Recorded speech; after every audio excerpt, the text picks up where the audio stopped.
एक ऐसी खबर की जिसने दुनिया भर में दहशत फैला दी है। इबोला बीमारी के वायरस की दस्तक भारत में भी हो गई है। इबोला का पहला केस दिल्ली एयरपोर्ट पर सामने आया। हालांकि कहा जा रहा है कि जिस शख्स को आइसोलेशन वार्ड में रखा गया उसकी हालत ज्यादा संक्रामक नहीं है।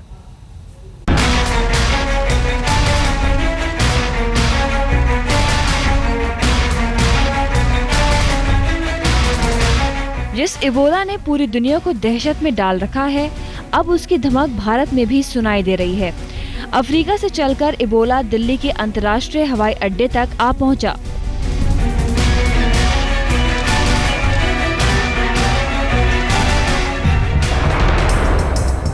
एयरपोर्ट पर 26 साल के एक युवक को आइसोलेशन वार्ड में रखा गया। युवक 10 नवंबर को अफ्रीकी देश लाइबेरिया से लौटा था।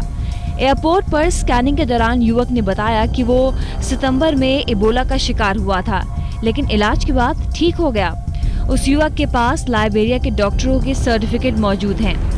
दिल्ली एयरपोर्ट पर उस शख्स के 3 ब्लड टेस्ट कराए गए, जिसके नतीजे नेगेटिव आए, लेकिन उसका फ्लूइड टेस्ट पॉजिटिव पाया गया।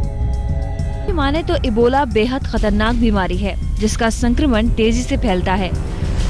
एक बार कोई इबोला का शिकार हो गया तो करीब 3 महीने तक उसका वायरस शरीर में मौजूद रहता है। एक प्रकार का वायरस है और बायो टेररिज्म के जितने भी ऑर्गेनिजम्स है उसमें ये क्लास 1 कैटेगरी में आता है कि यानी कि ये इतना कंटेजियस है कि इसको आप बायो वेपन मान सकते हो। और इलनेस डेंगू जैसी दिखती है, लेकिन मोर्टेलिटी बहुत ज़्यादा है। और करंट एबोला से 40 से 70% लोगों की मौत हुई है, लेकिन वो मौत हुई है उस इलाकों में जहाँ मेडिकल फैसिलिटीज बहुत अच्छी नहीं है। शायद बाकी देशों के अंदर में जहाँ पर भी बोला गया है उसकी मोर्टेलिटी इतनी ज़्यादा क्यों नहीं, क्योंकि वहाँ पे मेडिकल फैसिलिटीज बहुत ज़्यादा अच्छी है। इबोला की धमक सुनाई देने के बाद केंद्र सरकार सख्ते में आई।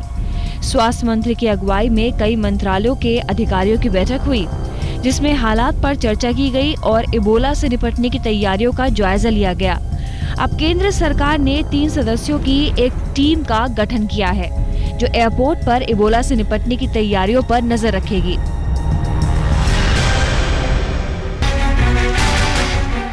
सरकार भले ही कह रही है कि घबराने की कोई जरूरत नहीं, लेकिन वर्ल्ड हेल्थ ऑर्गेनाइजेशन के मुताबिक इबोला वायरस अब तक करीब दुनिया भर में 4000 लोगों की जान ले चुका है। इबोला का एक सस्पेक्टेड केस देश में आ चुका है और डॉक्टर्स का साफ कहना है कि ये खतरा सरकार के लिए है, पब्लिक के लिए अभी इतना नहीं है। और ये जो पेशेंट आया है उससे एक बात और एक साफ हो गई है कि ब्लड टेस्ट के अलावा फ्लूइड टेस्ट करना सबका बहुत जरूरी है, क्योंकि इबोला के वायरस उससे भी ट्रांसमिट हो सकते हैं।